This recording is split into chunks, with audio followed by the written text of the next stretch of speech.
welcome to City Beat. We are your central source of news and information for the city of Rocky Mount. I'm your host, Tamika Keenan Norman, and today's show is all about our brand new city manager. Here's your opportunity to meet Mrs. Rochelle Small-Toney. Learn about her background, what makes her the best fit for this position in Rocky Mount, and what her plans are for the future of our great city. So stay tuned. This is going to be an exciting edition of City Beat. We'll be back.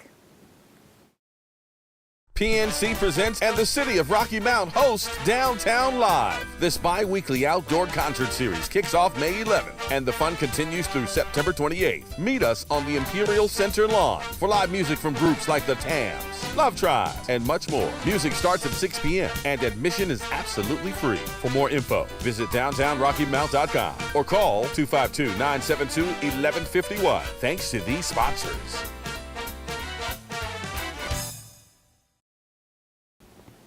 Hello and welcome back to City Beat. We are your central source of news and information for the city of Rocky Mount. And if you're just tuning in, today's show is all about our brand new city manager, Mrs. Rochelle Small-Toney, who's been on the job for a very short period of time, since July 3rd. So she is spanking brand new. She's joining me on the show today. Hello and welcome to City Beat. Well, thank you, Tamika. Yeah, a warm reception for you like a week after you started.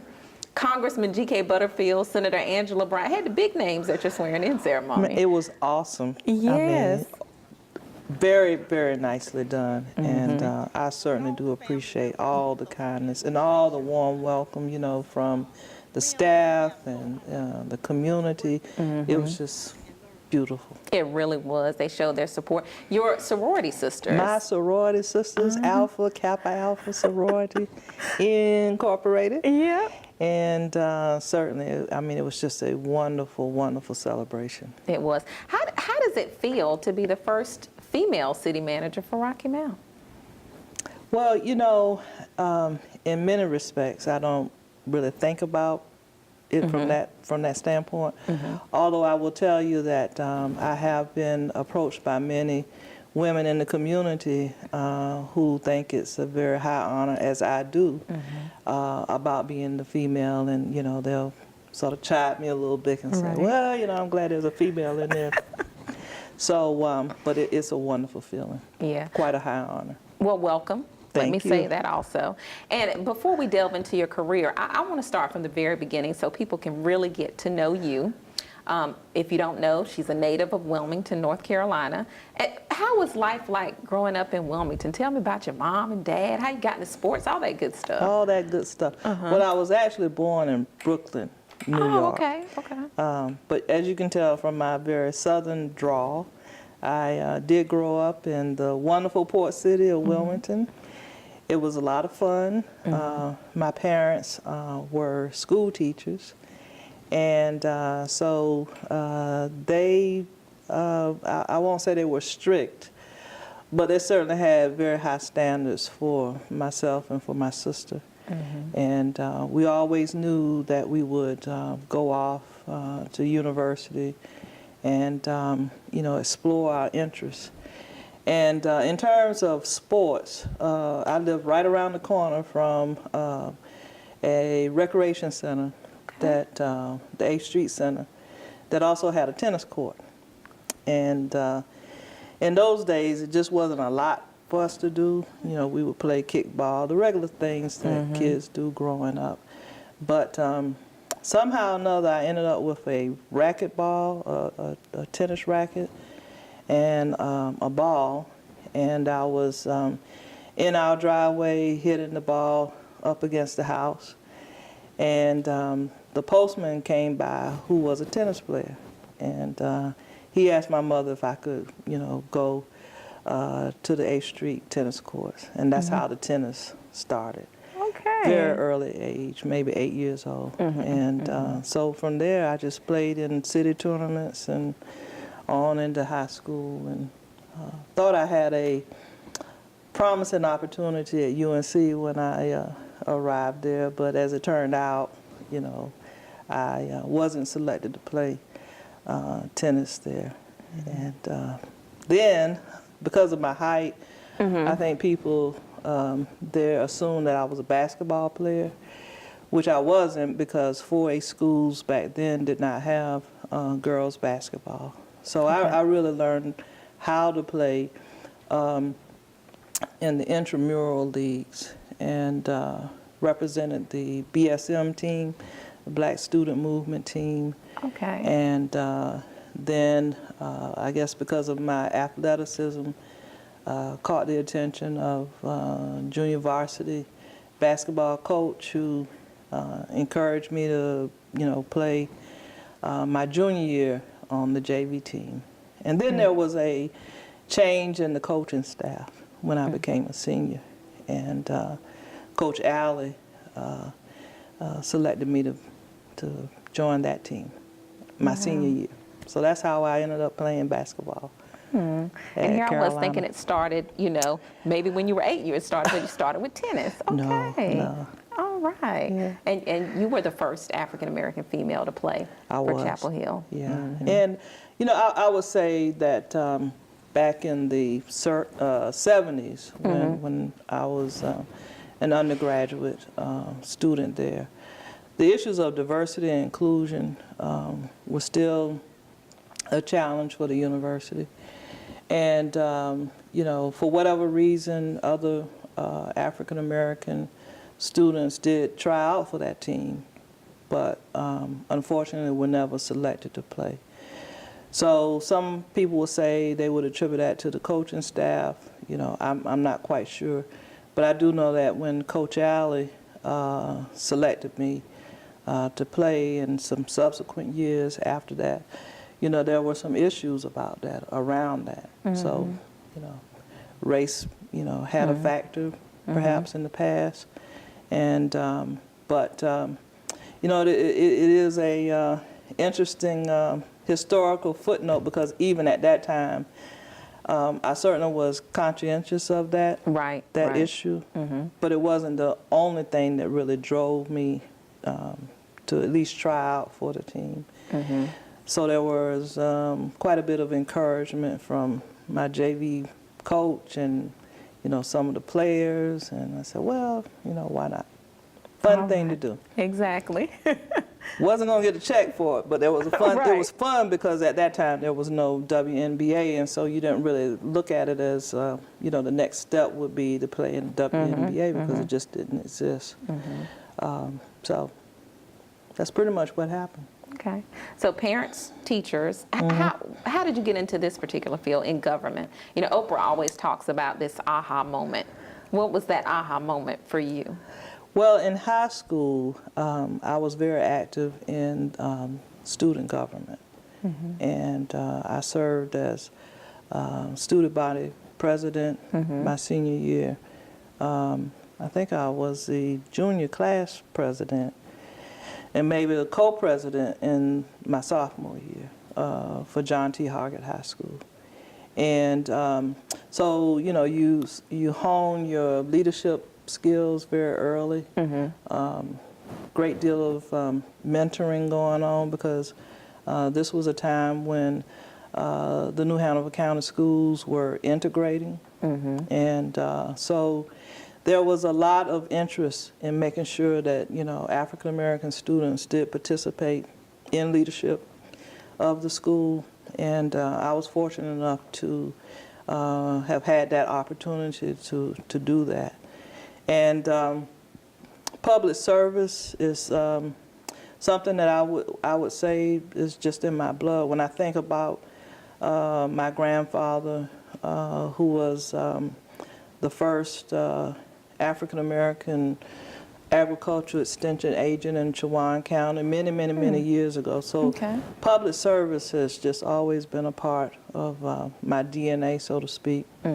And so, you go from your high school days, and then, because of my studies at UNC, the undergraduate degree in political science. So, you're very much engaged in the political side of things and learning about those structures and those systems, and then going on into the MPA program. So I think there were many aha moments. As it relates to city management itself, I would share that, so when I was in Danville as an assistant to the city manager, wanted me to go to Petersburg and meet the city manager there. And he sent me on this sort of wide open, I really can't even think what the subject matter was going to be, which was kind of strange to me. Why would he send me from Danville to Petersburg to talk to the city manager about whatever this issue was? And much to my surprise, when I met the city manager of Petersburg, she was none other than Valerie Lemmy, who is definitely a trailblazer, African-American woman, city manager. And that was the big aha moment for me to actually see an African-American female in that role as city manager. And I can truly tell you it was aha. Yeah. And so when I returned back to Danville, I understood after talking to him why he sent me there. And he sent me there for that purpose, you know, so that I could see that, oh yeah, you know, this could be a career track for you. And so from that point on, it solidified my interest in becoming a local government manager. And even before then, I was preparing for it from my tenure in human resources and then over into the budget shops. So my thought was, if you are versed in human relations, if you're versed in human resources, if you're versed in finances, then you can pretty much manage a city. And I think he must have thought a lot of you to say, hey, go here, meet her, and have that aha, experience that aha moment. He did. He really did. He wanted me to aspire to be and become all that I, really could be, and to know that there's no limitation. You know, you have to just work hard, but there's really no limitation. And so shortly thereafter, he did promote me to assistant city manager. Wow. Fast forward to now, it's been 34 years that you've been in local government. Does it feel like, 34 years is a long time. Does it feel like that? No, it really doesn't, because it's been very fast-paced. In some ways, it's been a blur. So when I put all those experiences together, it really doesn't feel like 34 years. A lot of experience. You talked about budget, human resources. I want to talk a little bit about your role as deputy city manager too. And the interesting thing is that you were project director for that minor league baseball stadium that's coming to Fayetteville.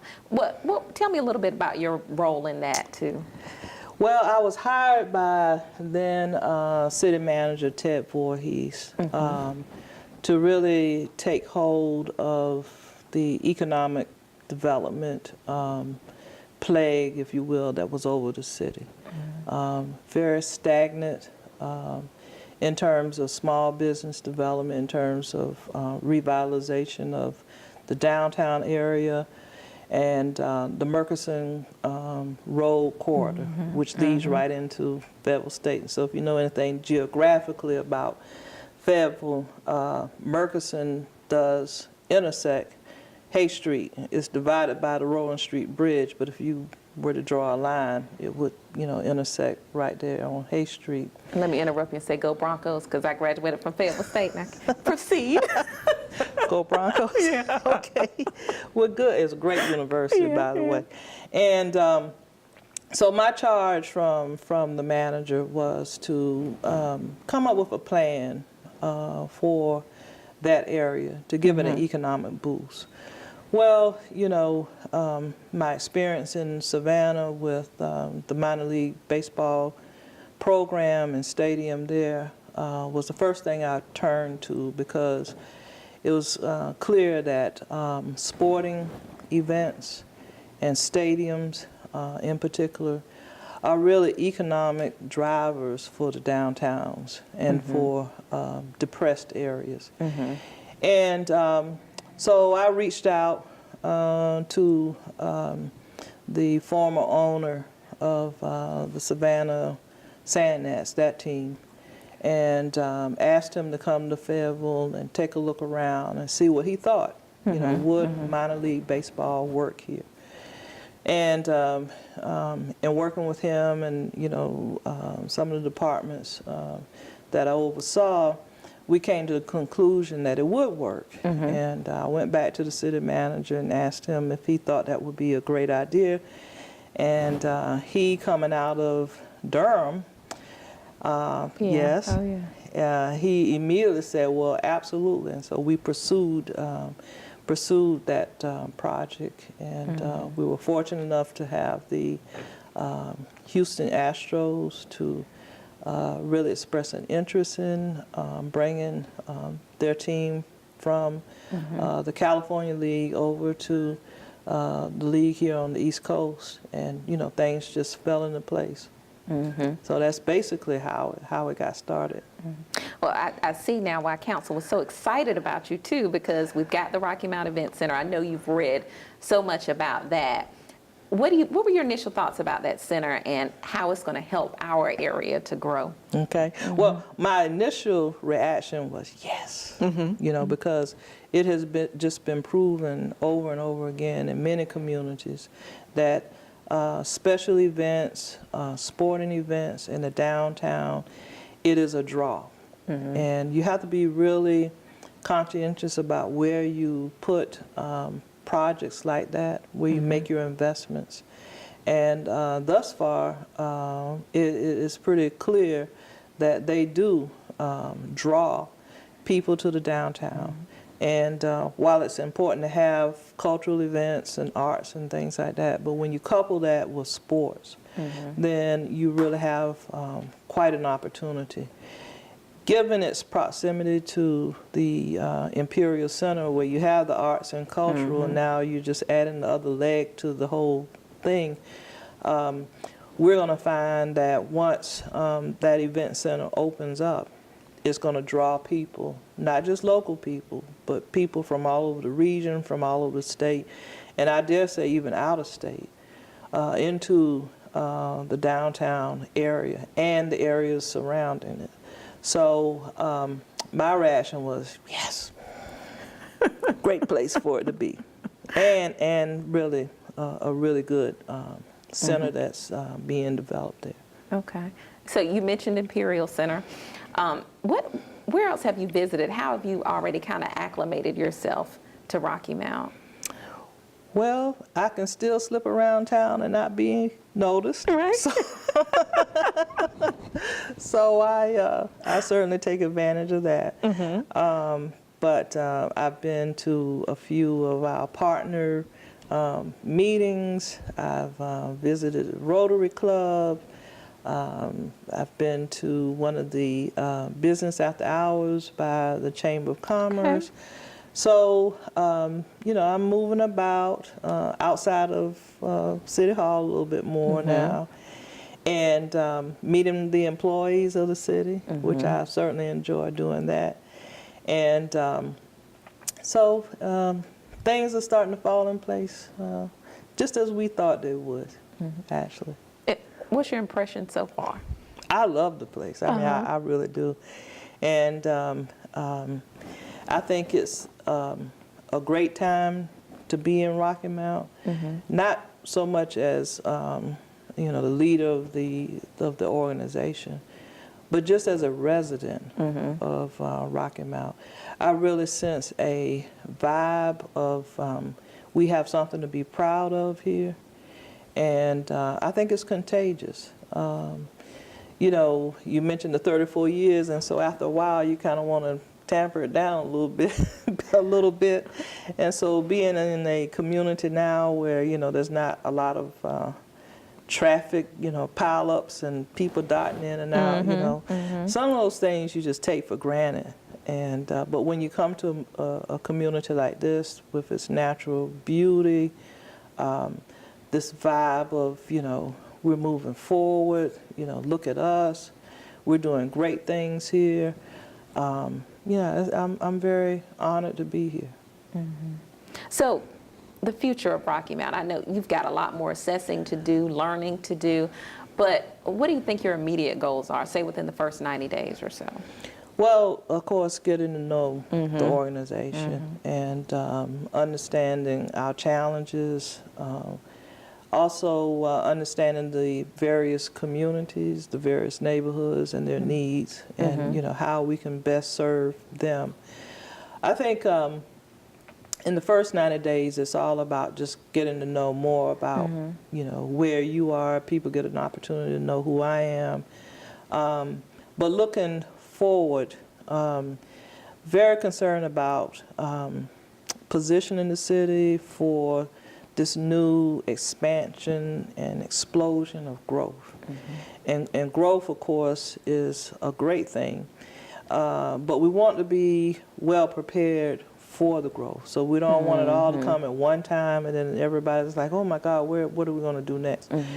And so just making sure that I can help the council lead us through that growth process and strategically place the city where we need to be. We can take sometimes for granted things that are important, like how do we help developers? How do we help the neighborhoods that are going to be impacted by even the downtown event center when it comes online? So just talking through some of that, how do we incentivize and sustain the small business community that's here? Make sure they're not overrun by all of this as well, that they're prepared for it. So there are just a number of those kind of strategic issues that I think we need to sit down and talk about. And then it makes it easier to translate what the expectations of mayor and council are to the leadership team, who then can translate that throughout the entire organization. I can see a teenager, I can see an adult looking at this show and saying, wow, she's impressive, 34 years, didn't mention about you being the first African-American and female city manager for Savannah. What would be your words of advice to them, maybe who aspire to do something like what you're doing now, to be city manager? What would be your words of advice to them? Well, I would say, first of all, preparation. Thank goodness I've had some wonderful opportunities, and every place I've served has been quite different. And so when you pull the variety of experiences together, I think the one common theme would be I was prepared for each one of them. And each one of them prepared me for the next opportunity that I had, if that makes any sense. It does. So preparation is first and foremost, and that starts with even as an intern, don't underestimate the opportunities that you find in internships, and sometimes they may not be paid, sometimes they may be voluntary. But to start, it is the experience that you're looking for, and you build upon your experiences to get to the next step. Public service is a very honorable profession, and you have to have a passion for it, because it is hard work. Oftentimes, it can interfere in your personal life, your family life. And so you have to be willing to make some sacrifice, not sacrifice your whole entire personal life for it, but you certainly have to make sacrifices for wanting to serve in the public. You have to have a very thick skin, I would say. Oh, yeah. You know how to nurse your wounds and keep going, as they would say. But all for the last line of the Athenian oath, which is that you're going to go into a new community and you're going to work very hard, and hopefully when it's all over, you return that community to a better place than it was when you first got here. And so that would be my goal, really, to sum it up, is that when it's time for me to in my career, then I can look back on all these communities that I've served in, and including Rocky Mount, and say, yes, you know, I did leave it better than it was when I arrived. Absolutely. Briefly, you mentioned family. You got a husband? I have a husband. Uh-huh. Yeah. You have children too, right? I do. I do. I have a husband, and I'll tell you, he said, this is it. You're not dragging me around anymore. But, you know, I've been fortunate enough to have a very supportive spouse. And so he has certainly been a soulmate for me, a sounding board. Sometimes he has to dust me off and kick me back out there again, you know, in some ways. But yes, and we've raised our children, you know, throughout this process. Going back to the whole female issue, being a mother during a great deal of those 35 years, at least 31 of those years, you know. And I would say that I was fortunate enough to work for managers who also had children my age, and so they understood the demands of home, even though they all were male, but their wives made sure that they understood. that they Exactly. understood. They understood. So that did make it easier. And I do recall getting to this point where we had to not move because you know, they did not want to change schools and that sort of thing. So you know, you make those family decisions, but you make the decisions as a family, not as a single person within the family. You do. So all of my decisions were made certainly with my spouse and with my children in mind. All right. Anything that you want to add? I just love being here. I really do. I keep smiling because it's really almost a dream come true. The community has been so welcoming, and as well as the employee group. And so when you go to places, you kind of know, right? You do. Within the first couple of weeks whether or not it was a good decision. And without fail, this has been one of the best decisions I feel that I've made, and I'm very happy and very honored to be here. Well, welcome. Thank you. Congratulations. I look forward to working with you. Same here. And thanks so much for being on the show. Absolutely. All right. Thank you. And thank you for tuning in as well to another edition of City Beat. I'm your host, Tamika Keenan Norman. We'll see you next week.